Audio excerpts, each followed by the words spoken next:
चलिए साथ आज हम लोग डिस्कस करेंगे स्मॉल इंटेस्टाइन के बारे में।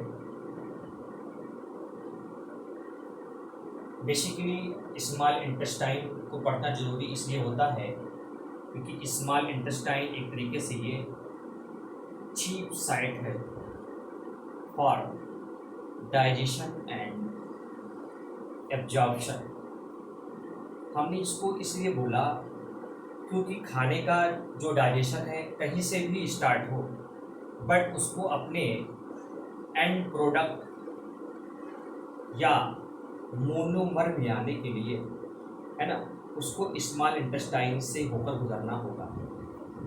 क्योंकि कोई भी प्रोडक्ट, है ना, कहीं से भी उसका डाइजेशन स्टार्ट हो जाए, बट उसको अपने मोनोमर फॉर्म में आने के लिए, है ना, स्मॉल इंटेस्टाइन में मौजूद जो इंटेस्टाइनल जूस होती है उस फूड पार्टिकल जो पार्शली डाइजेस्टेड है उसको मोनोमर फॉर्म में कन्वर्ट कर देती है ना। और मैक्सिमम, एक तरीके से maximum digestion and absorption small intestine में ही होता है। स्मॉल इंटेस्टाइन की वॉल एक तरीके से मॉडिफाइड होती है ना, और स्मॉल इंटेस्टाइन की लंबाई भी ज़्यादा होती है, ठीक है।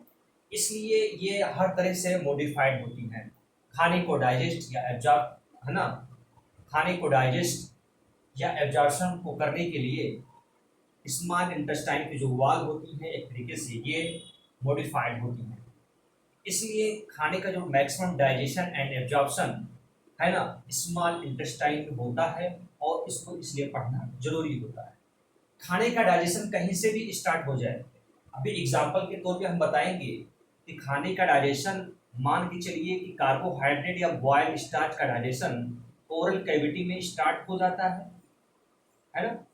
ओरल कैविटी में जब हम फूड पार्टिकल को इंजेस्ट करते हैं, है ना, तो ये सॉलोइंग के दौरान ये स्टमक से होता हुआ स्मॉल इंटेस्टाइन में पहुंच जाता है ये फूड पार्टिकल, है ना।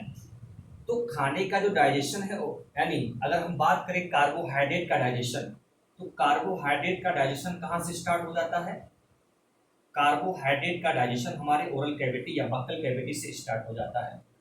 क्योंकि हम लोगों ने सीखा है कि ओरल कैविटी में पैरोटिड ग्लैंड्स होती हैं, सब मैक्सिलरी या इसको सब मैंडिबुलर ग्लैंड्स भी बोलते हैं, और तीसरा जो होता है सबलिंगुअल ग्लैंड। तो ये सारे के सारे जो मेजर्स ग्लैंड हैं ये एक तरीके से सलाइवरी जूस का फॉर्मेशन करते हैं, और ये सलाइवरी जूस, इस सलाइवरी जूस में मौजूद जो सलाइवरी अमाइलेज एंजाइम है, ये सलाइवरी अमाइलेज एंजाइम एक तरीके से बॉइल्ड स्टार्च या कार्बोहाइड्रेट पर, है ना, एक्ट करती हैं और उसको पार्शली क्या कर देती है, पार्शली डाइजेस्ट करा देती है। तो खाने का डाइजेशन यानी कार्बोहाइड्रेट का डाइजेशन तो ओरल कैविटी में स्टार्ट हो गया है, बट इसको अपने मोनोमर यानी इसको एंड प्रोडक्ट में आने के लिए स्मॉल इंटेस्टाइन में आना होगा। ऐसे ही हमारे स्टमक में मौजूद जो प्रोटीन्स होती है, जब हम खाने को फूड पार्टिकल्स लेते हैं तो उसमें कार्बोहाइड्रेट, प्रोटीन, फैट सब होता है, तो प्रोटीन का डाइजेशन सबसे पहले स्टमक में शुरुआत होता है। स्टमक में एक एंजाइम पाया जाता है जिसको हम लोग पेप्सिन कहते हैं, हाँ। पेप्टिक या चीफ सेल इसको क्या करता है, पेप्सिनोजन का फॉर्मेशन करता है। जब हम लोगों ने देखा था कि गैस्ट्रिक ग्लैंड्स के बारे में हम लोगों ने देखा था, म्यूकस सेल, पेप्टिक या चीफ सेल, पैराइटल या ऑक्जेंटिक सेल।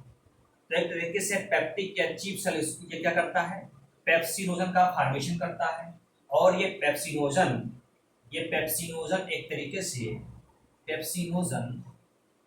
पेप्सिनोजन पेप्सिन में कन्वर्ट हो जाता है ना, हाइड्रोक्लोरिक एसिड के द्वारा। और ये पेप्सिन ये प्रोटीयोलिटिक एंजाइम है जो प्रोटीन पर एक्ट करता है, ठीक है। समझ में आ रहा है चीज? तो यानी प्रोटीन का डाइजेशन स्टमक में शुरुआत हो गया, कार्बोहाइड्रेट का डाइजेशन ओरल कैविटी में स्टार्ट हो गया, लेकिन इसको अपने फाइनल यानी एंड प्रोडक्ट में कूटने के लिए इसको स्मॉल इंटेस्टाइन में आना होगा। इसलिए स्मॉल इंटेस्टाइन को chief site for digestion and absorption बोला जाता है, क्योंकि स्मॉल इंटेस्टाइन की जो वाल होती है ये एक तरीके से मॉडिफाइड होती है, ये लंबाई में भी ज़्यादा होती है, साथ ही साथ यहाँ की जो वाल होती है मॉडिफाइड होती है, मैक्सिमम खाने का डाइजेशन या एब्जॉर्प्शन स्मॉल इंटेस्टाइन में ही होता है। ठीक है, आई बात समझ। बेसिकली आगे बढ़ने से पहले हम लोग देखें स्मॉल इंटेस्टाइन को थ्री पार्ट में डिस्टिंग्विश किया गया है, यानी इसको थ्री पार्ट्स में बांटा गया है। ड्यूडेनम, ये ड्यूडेनम एक तरीके से है ना, फर्स्ट पार्ट इसका ड्यूडेनम, उसके बाद जेजुनम और इलियम। अगर ड्यूडेनम की बात करें तो ड्यूडेनम जो होता है एक तरीके से ये शॉर्टेस्ट होता है, क्योंकि इसकी लंबाई 25 सेंटीमीटर होती है ना। पढ़ने से पहले थोड़ा सा एनाटॉमी भी देख लें, इस ड्यूडेनम की लंबाई कितनी होती है। तो ड्यूडेनम की लंबाई 25 सेंटीमीटर होती है। ये अगर इसको कंपेरिजन करें ड्यूडेनम, जेजुनम और इलियम में, तो ड्यूडेनम जो होता है ये शॉर्टेस्ट होता है। ठीक है, duodenum is shortest part of the small intestine, और ये 25 सेंटीमीटर होता है और ये ब्रॉड भी होता है। ठीक है, आई बात समझ में। तो एक तरीके से अगर देखें तो ये जो ड्यूडेनम है, ये ड्यूडेनम पाइलोरिक स्फिंक्टर से स्टार्ट होता है। ठीक है, कहाँ से स्टार्ट होता है, देखिए ये है इसका ड्यूडेनम वाला पोर्शन। तो ये ड्यूडेनम एक तरीके से ये यहाँ पे, क्योंकि स्टमक के तीन पार्ट्स होते हैं, ये फंडस है ना, ये वाला पार्ट कार्डियक कहलाता है और ये वाला पार्ट पाइलोरस कहलाता है। तो पाइलोरस पार्ट में क्या होता है, पाइलोरिक स्फिंक्टर होता है जो स्मूथ मसल्स का बना हुआ होता है, और ये इस स्फिंक्टर एक तरीके से रेगुलेट करता है कि खाना एक बार अगर ड्यूडेनम में आ जाए, छोटी आंत में आ जाए, तो दोबारा स्टमक में न जाने पाए। तो ये पाइलोरिक स्फिंक्टर से लेकर है ना, ये जिजुनम तक होता है ड्यूडेनम। आई बात समझ में। तो duodenum it extend from pyloric sphincter, ये पाइलोरिक स्फिंक्टर से स्टार्ट होता है और कहाँ तक जाता है, जेजुनम तक जाता है। आई बात समझ में। ये 25 सेंटीमीटर होता है लॉन्ग, ये शॉर्टेस्ट होता है और ब्रॉड भी होता है। ठीक, बेसिकली अगर ड्यूडेनम की बात करें तो ड्यूडेनम में ब्रूनर्स ग्लैंड भी पाए जाते हैं। ड्यूडेनम के सब म्यूकस लेयर में ब्रूनर्स ग्लैंड्स पाया जाता है। ब्रूनर्स ग्लैंड ड्यूडेनम के सब म्यूकस लेयर में ब्रूनर्स ग्लैंड्स पाया जाता है, और ये ब्रूनर्स ग्लैंड एक तरीके से एल्कलाइन जूस निकालता है। एल्कलाइन जूस है ना, क्योंकि इसमें क्या होता है, बाइकार्बोनेट आयन होता है। जब फूड पार्टिकल स्टमक से ड्यूडेनम में आता है तो फूड पार्टिकल्स यानी जो फूड यहाँ पर है स्टमक में, इसको कहते हैं बोल काइम। क्या बोलते हैं, काइम, है ना। जब हमारे ओरल कैविटी में होता है खाना, सलाइवरी जूस के साथ मिला होता है, तो उसको बोलते हैं बोलस। क्या बोलते हैं, बोलस। और जब ये फूड पार्टिकल्स या बोलस ईसोफेगस के रास्ते से होता हुआ स्टमक में आता है, तो इसमें एसिड आके जुड़ जाता है, तो इसको काइम बोला जाता है। और ये काइम एक तरीके से इस स्फिंक्टर से होता हुआ ड्यूडेनम में पहुंच जाता है। तो काइम का जो इन्वायरमेंट है कैसा होता है, काइम का एनवायरमेंट एसिडिक होता है, और ये एसिडिक इन्वायरमेंट जब ड्यूडेनम में आता है तो ये ड्यूडेनम एक तरीके से सेंसिटिव होता है, और ड्यूडेनम की जो वाल्स होती हैं है ना, वो ब्रूनर ग्लैंड्स को एक तरीके से ये स्टिमुलेट कर देता है, और ये Brunner gland alkaline juice release करने लगता है। यानी एक तरीके से ये काइम को न्यूट्रलाइज कर देता है, काइम को न्यूट्रलाइज कर देता है। अगर एग्जैक्ट लोकेशन की बात करें ब्रूनर ग्लैंड्स कहाँ पाया जाता है, तो आइए सीखते हैं इसके बारे में भी। बेसिकली जो ब्रूनर ग्लैंड है ना, ये ड्यूडेनम के सब म्यूकस लेयर में होता है। क्योंकि जीआईटी ट्रैक्ट की बात करें, गैस्ट्रो इंटेस्टाइनल ट्रैक्ट की बात करें, तो टोटल ये 4 लेयर से मिलकर बना होता है। सिरोसा, आउटर टू इनर जाएंगे, सबसे पहले हमको मिलेगा सिरोसा, है ना। आउटर से अंदर की तरफ आ रहे हैं, बाहर से अंदर की तरफ आ रहे हैं, तो सबसे पहले हमको सिरोसा मिलता है। फिर मस्कुलरिस मिलता है, देन सब म्यूकोसा। इसी सब म्यूकोसा से लेकर, है ना, म्यूकोसा वाले लेयर में ये होता है ब्रूनस ग्लैंड्स।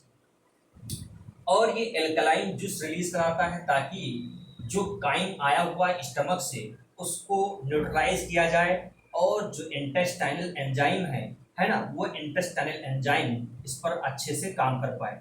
हम लोगों ने सीखा है कि ओरल कैविटी का जो एनवायरनमेंट होता है स्लाइटली एल्कलाइन होता है, तो वहाँ पर जो एंजाइम है सलाइवरी एंजाइम, वो स्लाइटली एल्कलाइन मीडियम वाले, है ना, एनवायरनमेंट में काम कर पाती है। ऐसे ही स्टमक है तो स्टमक हाईली एसिडिक होता है, तो वहाँ की जो एंजाइम है एक तरीके से गैस्ट्रिक एंजाइम, वो हाईली एसिडिक वाले एनवायरनमेंट में काम कर पाती है। ऐसी ही स्मॉल इंटेस्टाइन का जो मीडियम है वो कैसा होता है, एल्कलाइन, तो वहाँ की जो एंजाइम होती हैं वो एल्कलाइन मीडियम वाले पे अच्छा काम करती है। इसलिए इस इन्वायरमेंट को फेवरेबल बनाया जाता है ताकि वहाँ की जो एंजाइम है अच्छे से काम कर पाए, है ना। तो उस फेवरेबल एनवायरनमेंट को बनाने के लिए जो ब्रूनस ग्लैंड है ये एक तरीके से एल्कलाइन जूस रिलीज कराता है। आई बात समझ? तो अब हम लोग सीखेंगे कि ये ब्रूनस ग्लैंड्स का लोकेशन कहाँ है। तो ये हमारा इसोफेगस है, ये हमारा स्टमक है, और ये हमारा ड्यूडेनम है। इस ड्यूडेनम की बात करें, देखिए आइए आइए सीखते हैं हम लोग, है ना। देखिए लीवर में एक तरीके से बाइलरी किनारिकुलर सिस्टम पाया जाता है। ये इंट्रा हेपेटिक बाइलरी किनारिकुलर सिस्टम है, और ये दोनों राइट हेपेटिक डक्ट और लेफ्ट हेपेटिक डक्ट दोनों मिलकर कॉमन हेपेटिक डक्ट बनाते हैं। और ये गॉलब्लैडर का सिस्टिक डक्ट इस कॉमन हेपेटिक डक्ट से मिलकर कॉमन बाइल डक्ट का फॉर्मेशन करता है। और ये कॉमन बाइल डक्ट पेनक्रियाज के पेनक्रियाटिक डक्ट से, यानी पेनक्रियाज में क्या पाया जाता है, पेनक्रियाटिक डक्ट, है ना, इसको पेनक्रियाटिक डक्ट भी बोलते हैं, और इसको विर्सन डक्ट भी बोलते हैं, विर्सन डक्ट। इस विर्सन डक्ट के द्वारा पेनक्रियाटिक एंजाइम ड्यूडेनम में आके, है ना, ओपन होता है। तो ये पेनक्रियाटिक डक्ट और कॉमन बाइल डक्ट दोनों मिलकर क्या बना लेते हैं, दोनों, है ना, दोनों मिलकर क्या बना लेते हैं, ampulla of waiter, ampulla of waiter का फॉर्मेशन कर लेते हैं। और इस ये ampulla of waiter is guarded by sphincter of Oddi. एक स्फिंक्टर पाया जाता है, इस स्फिंक्टर को क्या बोलते हैं, स्फिंक्टर ऑफ ओडाई।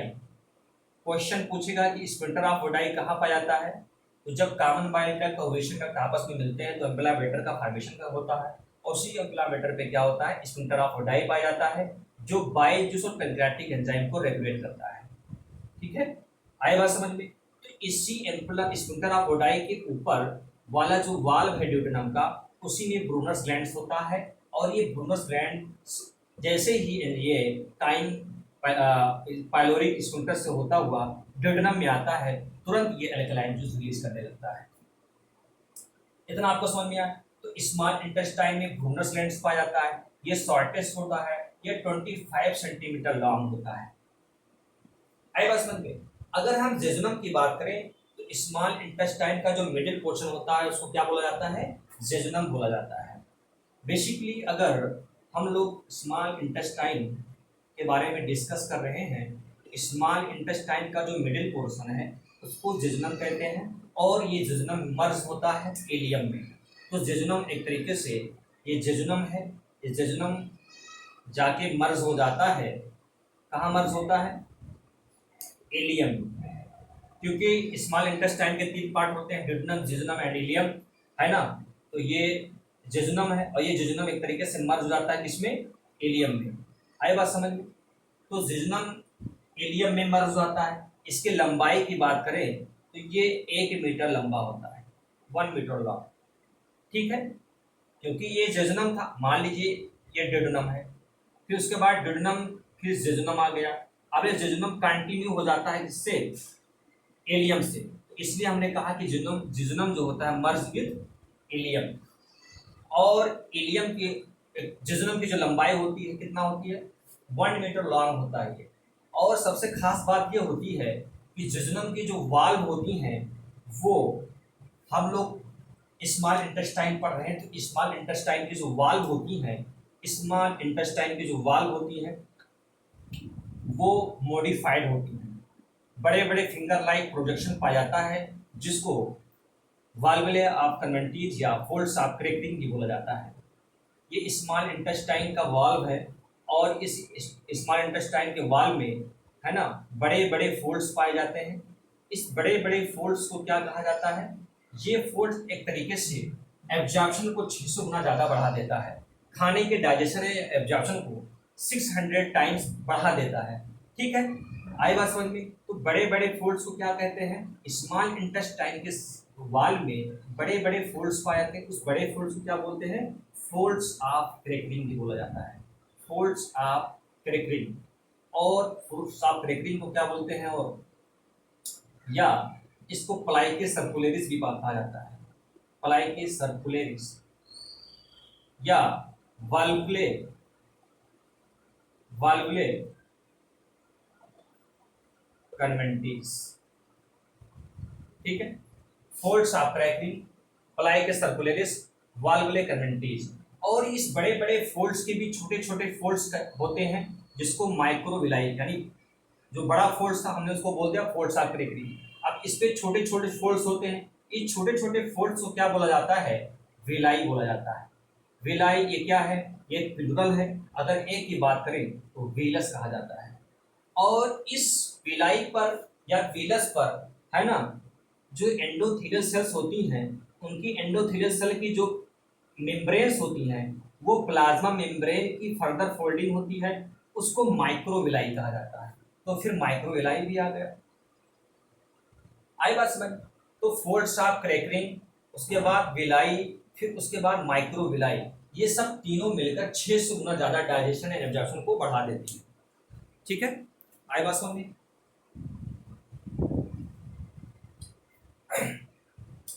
तो अगर हम बात करें जेजुनम की, तो जेजुनम में फोल्ड्स ऑफ क्रेकरिंग सबसे ज्यादा पाया जाता है। जेजुनम में फोल्ड्स ऑफ क्रेकरिंग सबसे ज्यादा पाया जाता है और यहाँ की जेजुनम की जो वाल होती हैं हाईली वेस्कुलराइज्ड होती है। तो ये आप डिफरेंशिएट कर सकते हैं डेडुनम, जेजुनम, एलियम को कैसे? जेजुनम जो होता है वहाँ पे फोल्ड्स ऑफ क्रेकरिंग सबसे ज्यादा पाया जाता है और यहाँ की जो वाल होती है हाईली वेस्कुलराइज्ड होती हैं ताकि खाने का एब्जॉर्प्शन या डाइजेशन यहाँ पर ज्यादा होने पाए। ठीक है, अब हम बात करेंगे एलियम के बारे में। बेसिकली एलियम जो होता है ना, एलियम के बारे में हम डिस्कस करेंगे। तो जो स्मॉल इंटेस्टाइन का लास्ट वाला पोर्शन है उसको हम लोग एलियम कहते हैं और जो एलियम है ये एलियोसीकम स्फिंक्टर के द्वारा सीकम से जाके ज्वाइन हो जाता है ना। एलियम, एलियम क्या है? एलियम ये लास्ट वाला पार्ट होता है स्मॉल इंटेस्टाइन का, साथ ही साथ इसकी लंबाई जो होती है वो 2 मीटर होती है। अगर तुलना करें, कंपैरिजन करें कि स्मॉल इंटेस्टाइन में जो ड्यूडेनम, जेजुनम और एलियम है उसमें सबसे ज़्यादा लॉन्गेस्ट कौन है? तो एलियम सबसे लॉन्गेस्ट होता है। और ये एलियम एक तरीके से, ये एलियम क्या होता है? ये एलियम ये सीकम से जाके जुड़ जाता है, किसके द्वारा? एलियोसिकल स्फिंक्टर के द्वारा, एलियोसिकल स्फिंक्टर के द्वारा ये जुड़ जाता है। आए बात समझ में? और ये जो सीकम है, ये सीकम एक ब्लाइंड है ना, ब्लाइंड शेक लाइक स्ट्रक्चर होता है जिसको सीकम कहा जाता है। ये सीकम क्या है? लार्ज इंटेस्टाइन का पार्ट है, अभी हम लोग डिस्कस करेंगे इसके बारे में। इस सीकम में बहुत सारे सिम्बायोटिक माइक्रो ऑर्गेनिज्म होते हैं, बहुत सारे सिम्बायोटिक माइक्रो ऑर्गेनिज्म होते हैं जो एक तरीके से हर्बीवोरस में ये सेलुलोज का डाइजेशन कराते हैं। ठीक है, और इसी सीकम से एक फिंगर लाइक प्रोजेक्शन होता है जिसको वर्मीफॉर्म अपेंडिक्स कहा जाता है। ये वर्मीफॉर्म अपेंडिक्स तरीके से ह्यूमंस में क्या है? वेस्टिजियल ऑर्गन है, ये वेस्टिजियल ऑर्गन है। वर्मीफॉर्म अपेंडिक्स में अगर इन्फेक्शन हो जाए तो उसको क्या बोलते हैं? अपेंडिसाइटिस बोलते हैं, अपेंडिसाइटिस। और आप इसको ऑपरेट के द्वारा, यानी आप इसको सर्जरी के द्वारा इसको कट कर कर निकाल दिया जाए तो उसको बोलते हैं अपेंडेक्टोमी। क्या बोलते हैं, अपेंडेक्टोमी बोलते हैं। ठीक है, क्लियर हो रहा है चीज।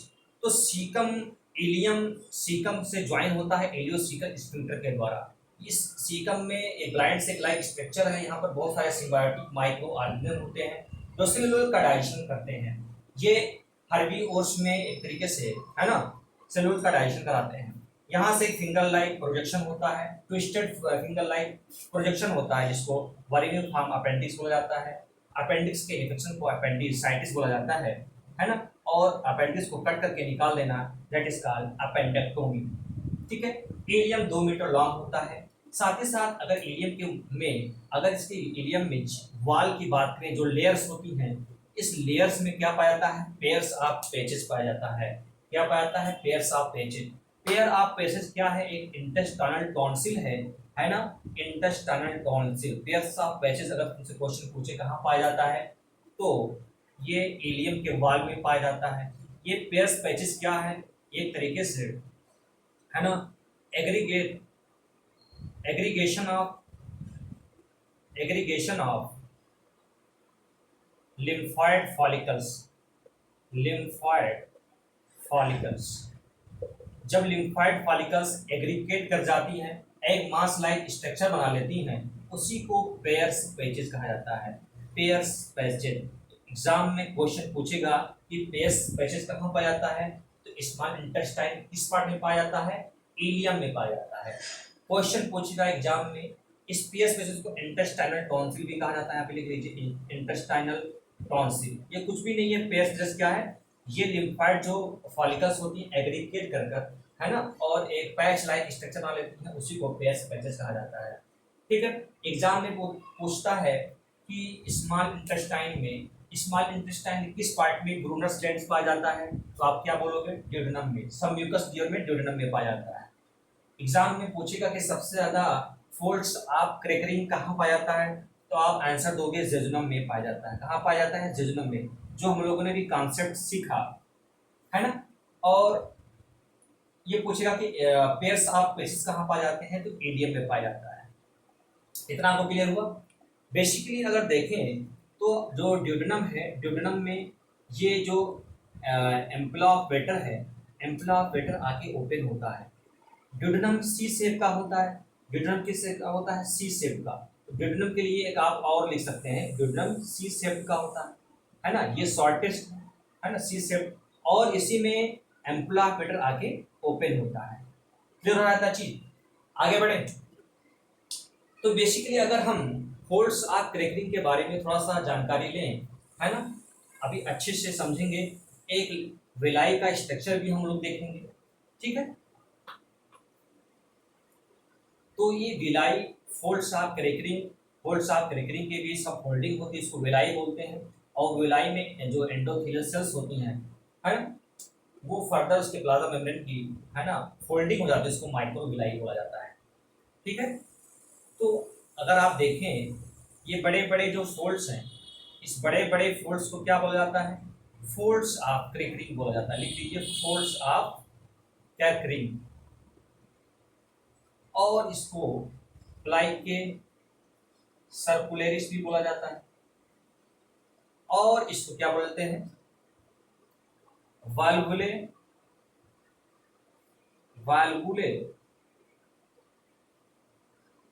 कन्वेंटिस। ठीक, इस फोल्ड्स ऑफ क्रैकरिंग में छोटे छोटे फोल्ड्स होते हैं।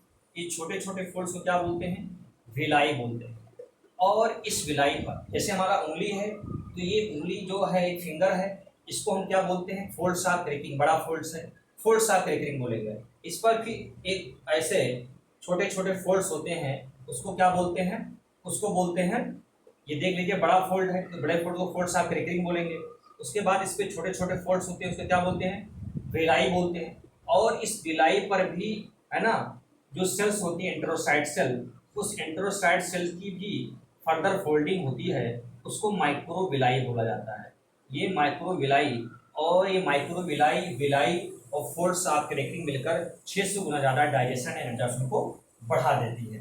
ठीक है, एक विलाई का स्ट्रक्चर हम लोग देखें तो एक कैसा होता है, आइए हम लोग सीखते हैं इसके बारे में।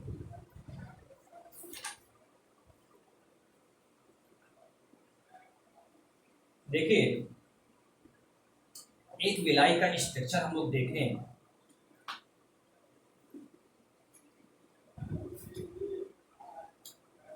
बेसिकली अगर देखें, ये एक विलाई, और इस विलाई में जो लिम्फ वेसल्स है, इस लिम्फ वेसल्स को क्या बोला जाता है? लैक्टियल बोला जाता है।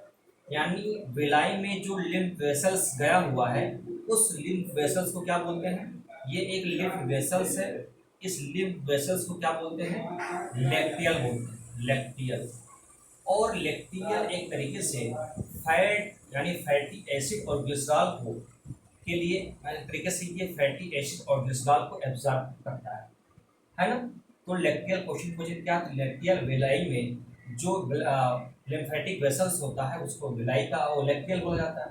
फिर से समझो, विलाई में जो लिम्फेटिक वेसल्स होता है, लिम्फेटिक वेसल्स उसको लैक्टियल बोला जाता है, और इस लैक्टियल में फैटी एसिड और ग्लिसरॉल का एब्जॉर्प्शन होता है।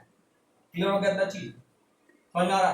तो साथ ही साथ ये विला लैक्टियल है, साथ ही साथ इसमें वेन्स भी होती हैं, और ये वेन क्या करती है? वेन न्यूट्रिएंट्स को एब्जॉर्ब करती है। जब खाने का डाइजेशन कंप्लीट हो जाता है तो इस वेन में, है ना, बहुत सारी वेन जो होती है मिलकर पोर्टल वेन का फॉर्मेशन करती है, फिर लीवर को भेजा जाता है ना?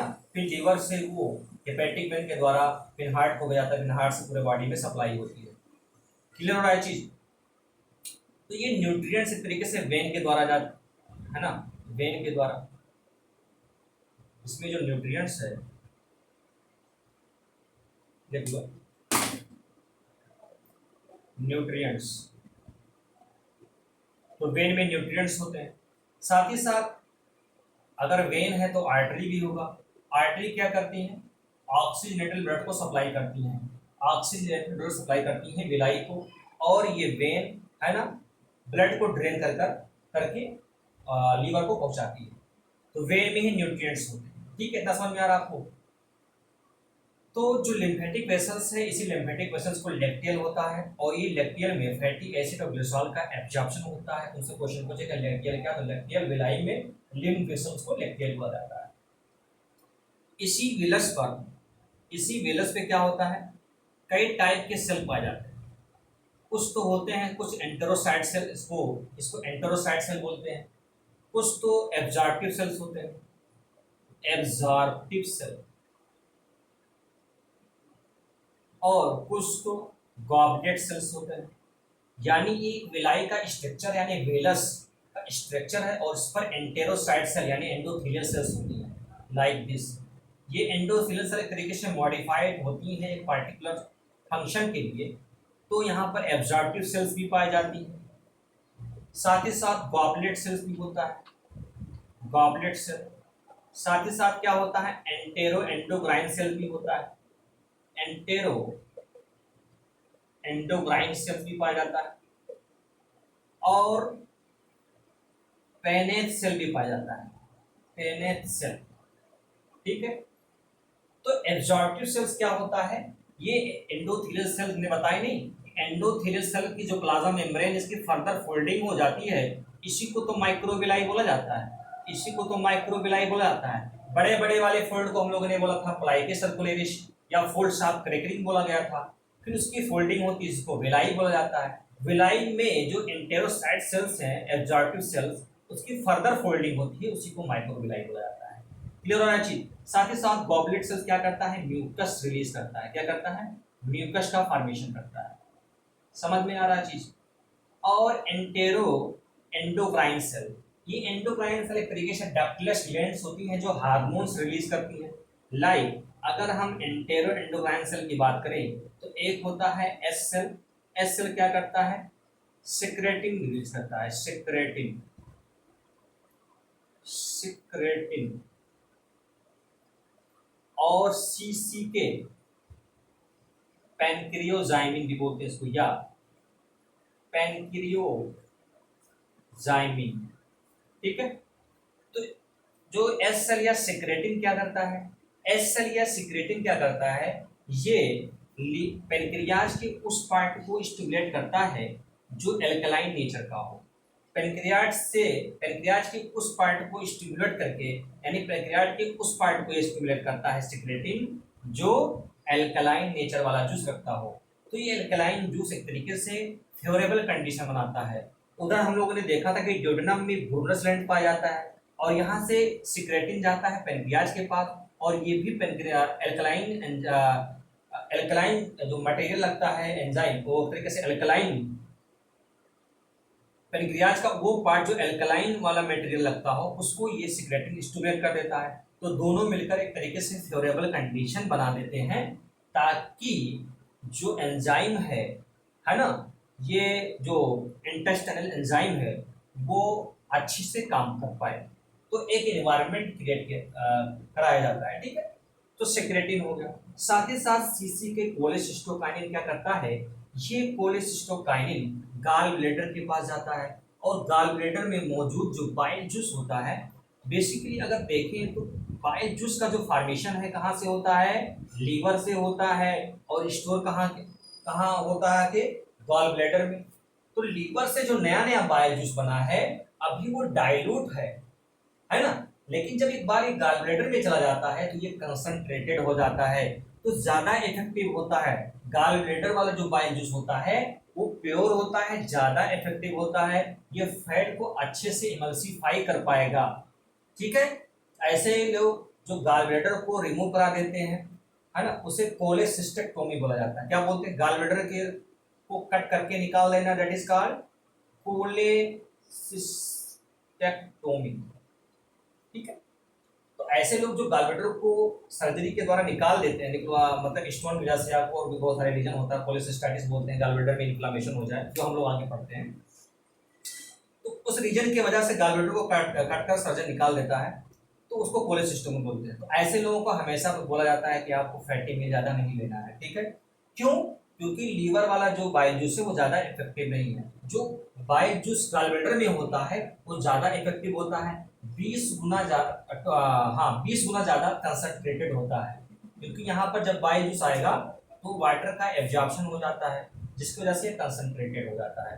तो कोलेसिस्टोकाइनिन या पेनक्रियोजाइमिन ये एंटेरो एंडोक्राइन सेल से ये हार्मोन रिलीज होता है। ये कोलेसिस्टोकाइनिन गॉल ब्लैडर के पास जाएगा और गॉल ब्लैडर को क्या कर देगा, कॉन्ट्रैक्ट करा देगा। साथ ही साथ पेनक्रियाज के पास भी जाता है और पेनक्रियाज के उस पार्ट को स्टिमुलेट करता है जो पेनक्रियाटिक एंजाइम रखता हो।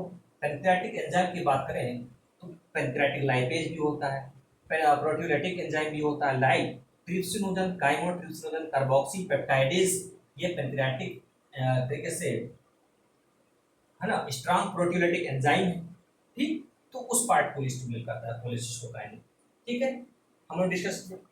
फिर आता है पेनेट सेल। तो पेनेट सेल का काम क्या है, ये पेनेट सेल एक तरीके से लाइसोजाइम लाइसोजाइम बनाकर भेजता है। ये लाइसोजाइम बैक्टीरियासाइडल है, बैक्टीरियासाइडल बैक्टीरिया को किल करने का काम करता है पेनेट सेल। क्लियर जी? तो हम लोगों ने इसके बारे में डिस्कस किया। अब हम लोग डिस्कस करने जा रहे हैं क्रिप्ट ऑफ लीवर कोहन क्या है। Crypt of Lieberkuhn concept को समझो और इंटरेस्ट के साथ पढ़ो, ठीक है। क्रिप्ट ऑफ लीवर कोहन के बारे में हम डिस्कस करेंगे। बेसिकली अगर देखें तो क्रिप्ट ऑफ लीवर कोहन ये, है ना, क्रिप्ट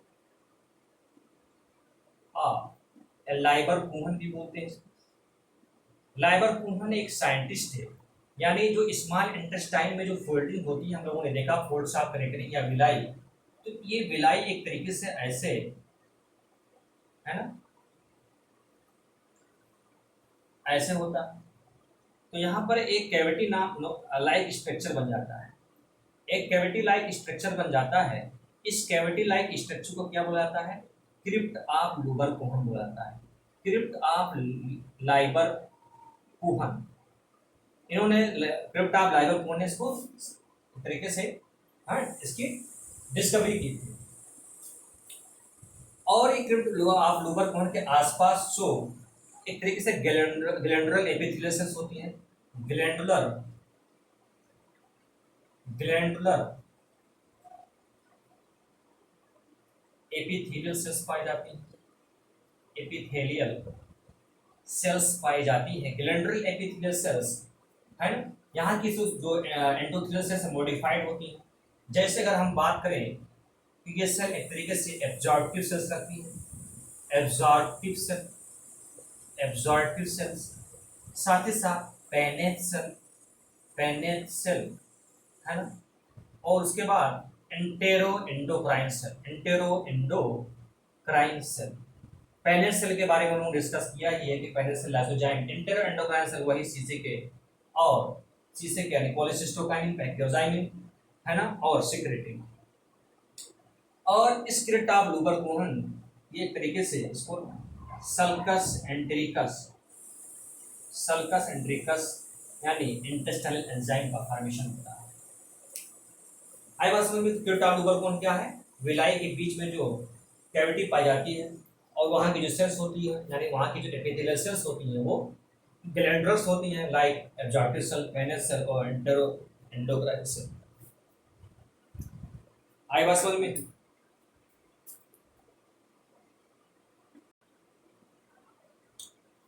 अब हम लोग डिस्कस करेंगे लार्ज इंटेस्टाइन के बारे में। यानी लार्ज इंटेस्टाइन में जो खाने का जो अनडाइजेस्टेड फूड पार्टिकल्स है वो हमारे लार्ज इंटेस्टाइन में जाके पहुंच जाता है, ठीक है।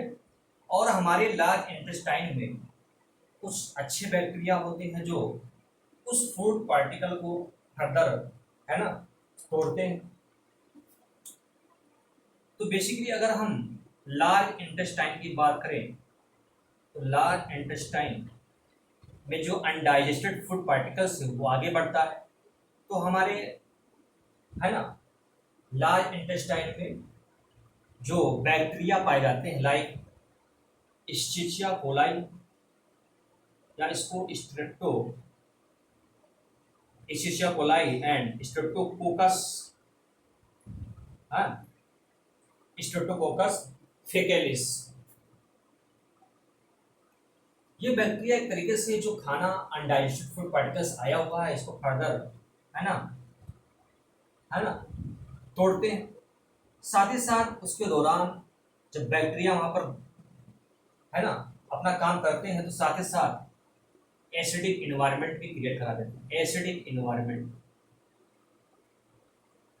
ठीक। तो एसिडिक इन्वायरमेंट को न्यूट्रलाइज करने के लिए लार्ज इंटेस्टाइन की जो वाल्व होती है ना, वो एल्कलाइन जूस रिलीज करती है, alkaline juice which are rich in bicarbonate ion, जो बाइकार्बोनेट आयन रखती है, ताकि जो एसिडिक एनवायरनमेंट है इसको न्यूट्रलाइज किया जा सके। इतना समझ में आया? तो इस्चेरिचिया कोलाई या स्ट्रेप्टोकोकस फेकेलिस, है ना, या बहुत सारे गुड्स बैक्टीरिया जो हमारे लार्ज इंटेस्टाइन में पाए जाते हैं, है ना, वो फर्दर क्या करते हैं, फूड पार्टिकल्स को तोड़ते हैं। साथ ही साथ उसके नतीजे में क्या बनता है ना, गैस का फॉर्मेशन होता है, गैस का formation like ammonia, methane, hydrogen sulphide, है ना। और ये गैस का फॉर्मेशन होने की वजह से, है ना, अगर कोई पर्सन, कोई डेड तरीके से कोई भी आदमी जब वो उसकी मृत्यु हो जाती है तो उसका जो शरीर है एक तरीके से फट जाता है। क्यों फट जाता है? क्योंकि इसके लार्ज इंटेस्टाइन में जो बैक्टीरिया होते हैं वो खाने का, एक तरीके से खाने को तोड़ते हैं, उसके नतीजे में गैस बनता है, और वो गैस इतना तेजी के साथ, इतना प्रेशर के साथ वो पूरे पेट को यानी आंत को फाड़ देता है, ठीक है ना। साथ ही साथ एक पॉइंट हम लोगों ने छोड़ दिया था कि स्मॉल इंटेस्टाइन में जो जिज्नम होता है उस जिज्नम को क्या बोला जाता है? इम्पेटी। इम्पेटी इस बेस पे बोला गया है कि डेड बॉडी में, यानी जो जिसके शरीर यानी मृत शरीर में, यानी डेड बॉडी में जो जिज्नम होता है वो खाली होता है। तो इस बेस पे एक क्वेश्चन ये पूछ सकता है, तो उस बेस पे जिज्नम को एम्पेटी बोला गया है। खैर वो बात की बात है। तो लार्ज इंटेस्टाइन में जो ये बैक्टीरिया, साथ ही साथ ये बैक्टीरिया, है ना, विटामिन का फॉर्मेशन करते हैं, विटामिन। अब विटामिन की बात करें तो विटामिन में ये विटामिन B1 का फॉर्मेशन करती है, विटामिन B2 का फॉर्मेशन करती है। गुड्स बैक्टीरिया हमारे हाथ में इसीलिए होती हैं, ठीक है। तो vitamin B1, vitamin B2, vitamin B12, biotin, साथ ही साथ विटामिन K का भी फॉर्मेशन करती है। लेकिन अगर किसी वजह से है ना। मान लो हमको कोई बीमारी हो गई हो और उस बीमारी में हम लोगों ने एंटीबायोटिक बहुत दबा के खाया, है ना। एंटीबायोटिक डॉक्टर ने बोला था 1 हफ्ता खाना है, आपने अपनी मर्जी से इसको 1 महीना तक खा लिया कंटिन्यू। तो उसमें ये होता क्या है, एंटीबायोटिक जो है हमने लोग जो लिया है उसमें जो अच्छा बैक्टीरिया है वो भी मर जाता है, और जो गुड्स बैक्टीरिया मर जाते हैं तो हमको क्या हो जाता है, ये एक तरीके से विटामिन की कमी होने लगती है।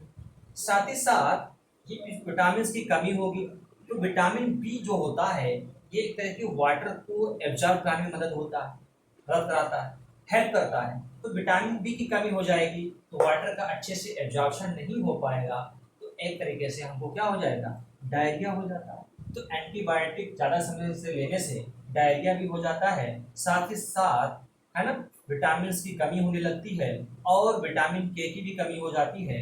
और ये विटामिन के क्या करता है, एक तरीके से क्लॉटिंग फैक्टर बनाता है जिसको हम लोग बोलते हैं प्रोथ्रोम्बिन।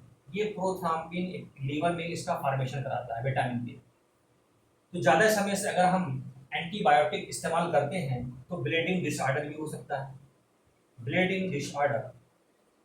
इसलिए एंटीबायोटिक के साथ डॉक्टर जो है vitamin B two Z, vitamin B complex लिख देता है, बी का सोलाइट या ए टू जेड ऐड कर देता है ताकि जो है इसकी साइड इफेक्ट को दूर किया जाए। ठीक है, आई बात समझ में। तो अगर हम लार्ज इंटेस्टाइन की बात करें तो लार्ज इंटेस्टाइन का ये एनाटॉमी अगर देखें तो कैसा होता है। लार्ज इंटेस्टाइन की अगर बात करें तो उन्होंने देखा कि सीकम से इसकी शुरुआत होती है और एनस तक जाता है। इसकी लंबाई जो होती है 1.5 मीटर होती है ना। लार्ज इंटेस्टाइन, लार्ज इंटेस्टाइन की लंबाई जो होती है 1.5 मीटर होता है। और इसके डायमीटर की बात करें यानी डायमीटर कितना होता है इसका, 6.5 सेंटीमीटर होता है। स्मॉल इंटेस्टाइन का डायमीटर कितना था, स्मॉल इंटेस्टाइन का डायमीटर 2.5 सेंटीमीटर था। देखिए स्मॉल इंटेस्टाइन का नाम स्मॉल क्यों पड़ा, लार्ज इंटेस्टाइन का नाम लार्ज क्यों पड़ा। लेंथ वाइज तो स्मॉल इंटेस्टाइन ज्यादा बड़ा होता है compare to large intestine, but इसके डायमीटर के बेस पे इसका नाम पड़ा। स्मॉल इंटेस्टाइन का डायमीटर कम होता है और लार्ज इंटेस्टाइन का डायमीटर ज्यादा होता है, इसके डायमीटर के बेस पे इसका नाम रखा गया। ठीक है, अब देखिए ये एलियम से, एलियम आके मर्ज होता है सीकम में, और सीकम एक ब्लाइंड स्ट्रिंग लाइक स्ट्रक्चर है। ठीक है, और ये सीकम कन्वर्ट हो जाता है कोलॉन में, कोलॉन, और कोलॉन से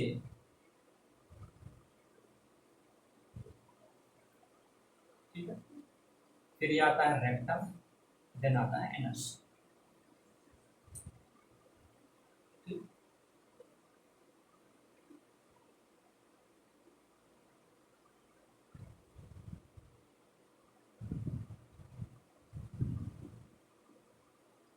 ठीक है, तो इसको बोलते हैं सीकम।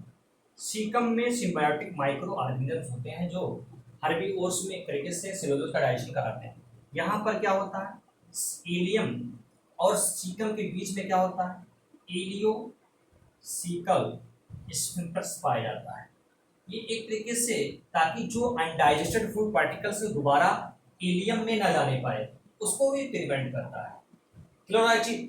साथ ही साथ हम लोग देखा सीकम कंटिन्यू होता है कोलॉन में, तो ऊपर की तरफ जो जा रहा है कोलॉन, अगर कोलॉन की बात करें तो कोलॉन की फर्दर 3 पार्ट्स होती हैं, है ना। देखिए जो ऊपर की तरफ जा रहा है उसको असेंडिंग कॉलम बोलते हैं, असेंडिंग कॉलम। इधर की तरफ जो जा रहा है इसको ट्रांसवर्स कॉलम बोलते हैं, ट्रांसवर्स कॉलम। और जो नीचे की तरफ उतर रहा है उसको डिसेंडिंग कॉलम बोलते हैं, डिसेंडिंग कॉलम। ठीक है, और एक एंगल ले लेता है, उस एंगल को बोलते हैं सिग्मोइड कोलोन, सिग्मोइड कोलोन। और सिग्मोइड कोलोन एक तरीके से इसको पेल्विक कॉलम भी बोलते हैं, पेल्विक कॉलम भी बोलते हैं इसको। और ये सिग्मोइड कॉलम जो है कंटिन्यू होता है रेक्टम में, और रेक्टम ओपन होता है आउटसाइड थ्रू एनस, बाहर के एनवायरनमेंट में ये इसकी एंट्री हो जाती है इसके द्वारा, एनस के द्वारा। तो हम लोगों ने ये सब सीखा कि एक तरीके से सीकम, देन कोलोन, कोलोन के ascending, transfer descending, then sigmoid, rectum, है। तो जो रेक्टम है, ये रेक्टम एक तरीके से रिमेनिंग गैस्ट्रोइंटेस्टाइनल ट्रैक्ट का, जीआईटी का जो रिमेनिंग 20 सेंटीमीटर होता है, गैस्ट्रोइंटेस्टाइनल ट्रैक्ट का यानी जो गैस्ट्रोइंटेस्टाइनल ट्रैक्ट है उसका जो 20 सेंटीमीटर, रिमेनिंग 20 सेंटीमीटर को क्या बोलते हैं? रेक्टम बोलते हैं। और ये रेक्टम कंटिन्यू होता है एनल कैनाल से, यानी रेक्टम का जो टर्मिनल, यहाँ पे लिख लीजिए, ये रेक्टम है और इस रेक्टम का टर्मिनल 1 से 2 सेंटीमीटर या 2 से 3 सेंटीमीटर क्या होता है? एनल कैनाल होता है, एनल कैनाल। और इस एनल कैनाल में एनल कैनाल में जो म्यूकस मेम्ब्रेन है, ये म्यूकस मेम्ब्रेन एक तरीके से लॉन्गिट्यूडिनल फोल्ड्स पाई जाती हैं। इस लॉन्गिट्यूडिनल फोल्ड को क्या बोलते हैं? एनल कॉलम बोलते हैं। यानी एनल कैनाल में जो म्यूकस मेम्ब्रेन है उसकी लॉन्गिट्यूडिनल फोल्डिंग होती है, इसको एनल कॉलम बोलते हैं। और इस एनल कॉलम में आर्टरी या वेन एक तरीके से हाईली डेवलप होती है, वेस्कुलराइज्ड होती है, ठीक है। और ये जो रेक्टम है वो ओपन होता है, अंदर की तरफ जो इंस्पेक्टर होता है, 2 इंस्पेक्टर होता है, एक अंदर की तरफ, एक बाहर की तरफ। अंदर वाला इंस्पेक्टर जो होता है उसको इंटरनल इंस्पेक्टर बोलते हैं, बाहर वाले को एक्सटर्नल इंस्पेक्टर बोलते हैं। इंटरनल इंस्पेक्टर स्मूथ मसल्स का बना हुआ होता है जो हमारी इच्छा के अनुसार नहीं खुलता, लेकिन एक्सटर्नल इंस्पेक्टर ये हमारे इच्छा के अनुसार खुलता और बंद होता है। यानी जब हमको स्टूल पास करना होता है तभी खुलता, नहीं तो ये बंद रहता है। क्लियर वाला चीज, कुछ लोगों में ये खराब हो जाता है, वो बात की चीज है। इतना आपको समझ में आया? साथ ही साथ हम लोगों ने देखा इस लार्ज इंटेस्टाइन में एक पाउच लाइक स्ट्रक्चर बनना है। इस पाउच लाइक स्ट्रक्चर को क्या बोलते हैं? हास्ट्रा बोलते हैं। हास्ट्रा, बहुत सारे हास्ट्रा होते हैं, एक को हास्ट्रम बोलते हैं। तो ये हास्ट्रा कैसे बनता है, यहाँ पे हम लोग अभी सीखेंगे कि जो जीआईटी ट्रैक्ट है, गैस्ट्रोइंटेस्टाइनल ट्रैक्ट, ये 4 लेयर से मिलकर बनी हुई होती है, 4 लेयर्स, है ना। आउटर से इनर चले तो सिरोसा होता है, उसके बाद भाई साहब मस्कुलेरिस होता है। अब ये मस्कुलेरिस की भी, है ना, 2 लेयर्स होती हैं। अगर हम बात करें बाहर से अंदर आ रहे हैं यानी आउटर टू इनर आ रहे हैं तो क्या होगा? लॉन्गिट्यूडिनल मसल्स होगा, लॉन्गिट्यूडिनल मसल्स। उसके बाद circular muscle, circular muscles, then submucosa, submucosa, then mucosa. और इसी म्यूकोसा की फर्दर भी डिवीजन है जिसको हम लोग बोलते हैं, है ना, muscularis mucosa, muscularis mucosa, then lamina propria, lamina propria, then epithelial cells, ठीक है। तो जेटी ट्रैक्ट में अगर स्मॉल इंटेस्टाइन और लार्ज इंटेस्टाइन की बात करें तो ये लॉन्गिट्यूडिनल और सर्कुलर मसल होता है। बट स्टमक में एक और मसल पाए जिसको हम लोग ऑब्लिक मसल, यहाँ ऑब्लिक मसल आ जाता है, लॉन्गिट्यूडिनल भी होगा, सर्कुलर भी होगा और ऑब्लिक भी होगा। इसी लॉन्गिट्यूडिनल सर्कुलर मसल्स में हमारे एंटेरिक न्यूरॉन्स होते हैं, लाइक, है ना, माइएंट्रिक न्यूरॉन या ऑर्बिक्स प्लेक्सस, सब म्यूकोसा में मिसनर प्लेक्सस पाया जाता है जो गैस्ट्रोइंटेस्टाइनल ट्रैक्ट के मोटिलिटी या सेक्रेटरी फंक्शन का अंजाम देता है, ठीक है, रेगुलेट करता है। तो बेसिकली हम लोगों को समझना है कि जो ये पाउच लाइक प्रोजेक्शन है इसको, ये कैसे होता है, कैसे बनता है। तो जो जीआईटी ट्रैक्ट में वाल में जो लॉन्गिट्यूडिनल मसल्स होती हैं उसका मॉडिफिकेशन हो जाता है। ये लॉन्गिट्यूडिनल यानी इसकी एक बैंड लाइक स्ट्रक्चर बना लेता है, थ्री बैंड्स बनते हैं। इसी बैंड्स को क्या बुलाता है? Taenia coli, taenia coli. यहाँ पे लिख लो, जो लॉन्गिट्यूडिनल मसल्स है उसकी मॉडिफिकेशन हो जाता है ना, लॉन्गिट्यूडिनल मसल्स। इसको क्या बोलते हैं? जो 3 बैंड लाइक स्ट्रक्चर बना उसको क्या बोलते हैं? Taenia coli. और जब ये टीनिया कोलाई कॉन्ट्रैक्ट करती हैं तो ये हास्ट्रा का फॉर्मेशन होता है, ठीक है। साथ ही साथ एक अलग से देखिए, इसी लार्ज इंटेस्टाइन में एक फैटी टिश्यू आपको दिखेगा, एक फैटी टिश्यू। जब आप एक्सरे कराएंगे तो आपको वैसे ऐसे फैटी टिश्यू आपको दिखेगा। ये फैटी टिश्यू होता है जो पेरिटोनियम की फोल्ड, है ना, एक पेरिटोनियम की फोल्ड, और वो एक तरीके से फैट का एक्यूमुलेशन उसमें हो जाता है जो येलोइश कलर का होता है, उसको बोलते हैं फैटी अपेंडिसेस भी बोलते हैं। क्या बोलते हैं? फैटी अपेंडिसेस, या इसको और भी बोलते हैं अपेंडिक्स एपीक्लॉइके, एपीक्लॉइके, ठीक है। तो कुछ नहीं है, ये फैट डिपोजिशन है पेरिटोनियम में, है ना। पेरिटोनियम को फोल्ड तरीके से फैट का डिपोजिशन हो जाता है, उसी को अपेंडिक्स एपीक्लॉइके बोला जाता है। तो लार्ज इंटेस्टाइन को स्मॉल इंटेस्टाइन से कैसे डिस्टिंग्विश करेंगे? एक्सरे कराएं तो आपको उसमें दिख जाएगा, ये हॉस्ट्रा दिख जाएगा आपको, है ना। क्या दिख जाएगा? ये जो है, ये उभार है, जो प्रोडक्शन है, ये हॉस्ट्रा दिख जाएगा। साथ ही साथ मसल्स भी दिख जाएंगे, लॉन्गिट्यूडिनल मसल्स, जिसको टीनिया कोलाई बोलते हैं। साथ ही साथ अपेंडिक्स एपीक्लॉइके भी दिख जाएगा, ठीक है। क्या दिखेगा? अपेंडिसेस एपीक्लॉइके, अपेंडिसेस एपीक्लॉइके, या फैटी, है ना, अपेंडिसेस भी बोलते हैं इसको। तो ये हम स्मॉल इंटेस्टाइन को लार्ज इंटेस्टाइन से ऐसे भी डिस्टिंग्विश कर सकते हैं। साथ ही साथ हमारे खाने का जो, है ना, और इसी लार्ज इंटेस्टाइन में वाटर हो गया, मिनरल्स हो गया, है ना, ये सबका एब्जॉर्प्शन होता है। साथ ही साथ उसके दौरान गैस का भी फॉर्मेशन होता है। अच्छा, एक बात ये भी है कि लार्ज इंटेस्टाइन में यूरोबिलोजन का डाइट क्या होता है? एब्जॉर्प्शन होता है। बेसिकली जब बाइल जूस आता है तो बिलोरुबिन, हम लोगों ने देखा कि बिलोरुबिन, ये बिलोरुबिन कैसे आता है? देखिए बिलोरुबिन कैसे आएगा? ये लीवर का हेपेटोसाइट सेल है, right hepatic duct, left hepatic duct, और ये गॉलब्लैडर का सिस्टिक डक्ट, है ना। तो जो कॉन्जुगेट बिलिरुबिन है वो कॉमन बाइल डक्ट से होता